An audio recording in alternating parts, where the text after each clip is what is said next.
afternoon, good early evening in Helsinki. Can you hear me all right? Yep, you're fine. Good, good. Okay, so hello from London and the Finnish Institute in London, and just a brief note first of who we have been in this group. So we made a choice here. We've had several discussions running throughout the past months to do with topics similar to today's Armi topic, involving lots of people here from London working with predominantly public spaces, actually, in a series of events we've been running called Hello, Let's Talk, and some architecture exchanges. So we invited lots of people from those groups, and we're pleased to have them along. And as a quick plug before we move on, we are running a Hello, Let's Talk event in Helsinki next week on the 12th, Wednesday night at 6 o'clock at the Design Capital Pavilion, so welcome all there. So this has kind of been an ongoing conversation for us. It was really great to continue there, and we were really pleased to also be joined by a visiting guest from Switzerland. So we have added an extra city into the mix here. We had a visiting expert on transport and public spaces from the city of Geneva who have been working on a really great project, so we have implemented some of that in there too. London, context obviously about what's going on in the great city of London. Well, in terms of transport, we have increasing numbers. Currently around about 12 million passengers per day on the London Underground system alone. The network, which is obviously the oldest network involved. It's like the old Victorian lady kind of coughing a bit at places and has been very overcrowded. But over the past 10 years, there have been many initiatives to try and improve transport here. In terms of kind of road stuff, there have been congestion charges introduced, so car traffic has been reduced in central London. Bus and underground networks have been upgraded quite a lot recently, insofar as possible. Cycling is, in the past 2 years, really is totally up. Also, sort of people just cycling, and also city initiatives to encourage that. And there are a couple of new rail lines as well. So the Overground of East London line, which is a kind of cross connection, not running into the city centre at all, a great new addition about a year ago, and the Crossrail, which is going to open shortly. Importantly to London, because obviously this is a kind of challenging context locally, but we talk very much about the regional, international aspect as well. And here in the past week alone, there's been a really hot debate about how does kind of air transport connect to local transport. So whether or not Heathrow should have a third runway, or if all of the main air traffic should be actually radically moved from West London to East London, to the Thames Medway, and how that might affect rail links into the city and out to the rest of the country and into Europe. And of course, last but not least, there has been the very topical Olympic period that continues still in the Paralympics that are going on. All of us Londoners were warned throughout the summer that London is going to be an absolute transport hell throughout these weeks. We will not be able to go anywhere, and as a consequence, lots of Londoners either left the city, went on holiday, or decided to work remotely. And as a consequence of that, especially during the main games, we had an empty city with lots of friendly people around. So that gives a notion of how kind of individual transport choices have really had a huge impact on the city. Local retail units have been complaining, obviously, lots about this. So therefore, we decided within our group that rather than focusing on a kind of strict individual task, we look at a general view of how the two topics of mobility and experience might be combined in a city like London in a way that there's a kind of general satisfaction guaranteed, and we might have those 12 million smiles a day.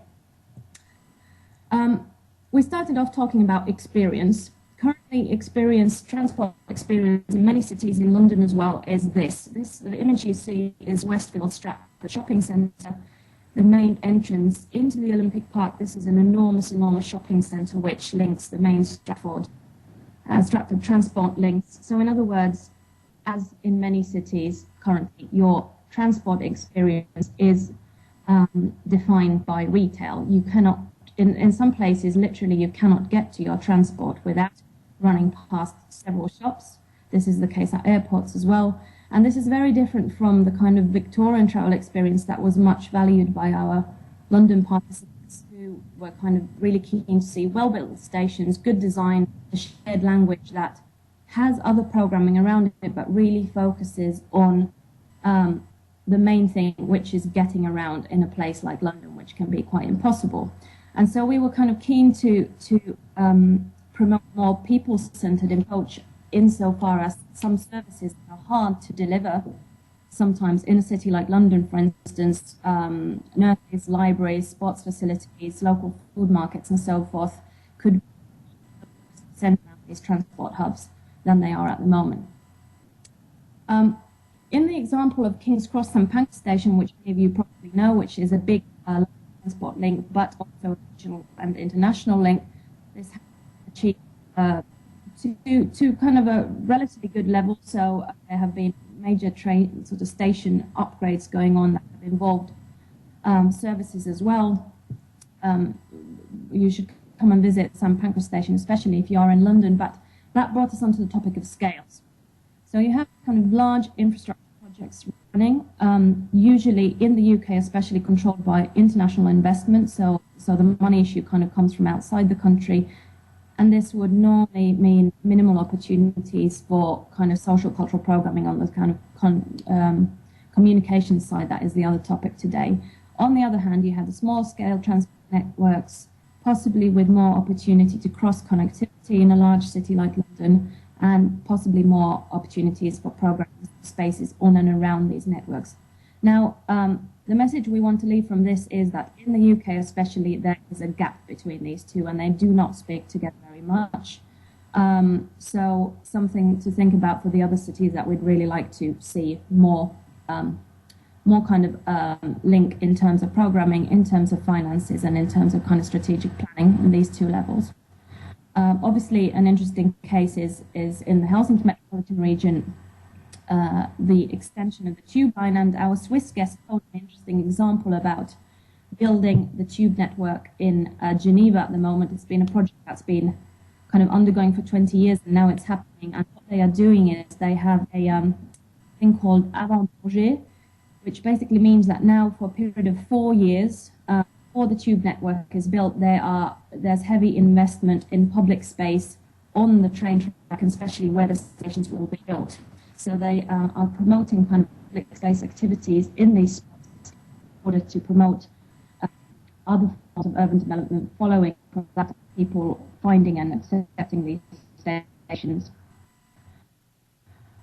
And that brings us to one of our final key points, which is about how these kind of developments, what's the kind of language between temporary interventions, such as the Swiss case, you could argue that 4 year remains sort of semi-temporary in transport terms, or permanent investments.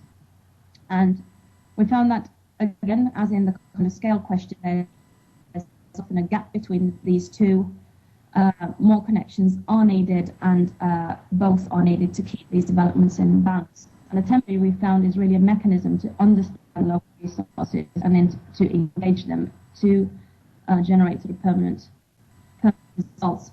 And I'll end on an image which came from one of our participants, who is an architect who is very active in public art projects in London. She lives in the Stratford area, which again is the Olympic area. In that area, there's an interesting case with one of the local stations there. So the city is maintaining the station and the design of that, obviously, but they've also given local residents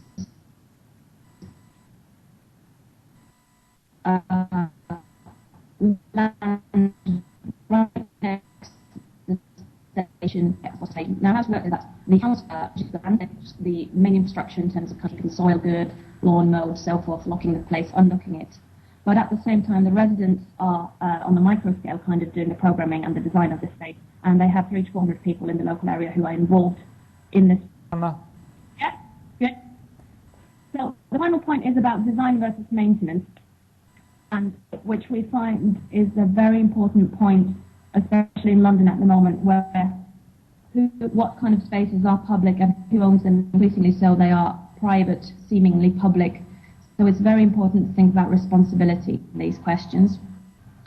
Because ultimately, I'll leave you with the image I took on the London Overground on the new East London line last week. This is a genuine on London Transport, a Finnish television company advertising happy moments, also friends traveling here in London. So ultimately, we found that by bringing these kind of macro scale and the micro, temporary and the permanent together, we might achieve 12 billion at least, some smart in a city like London. Thank you very much. Thank you. Yes.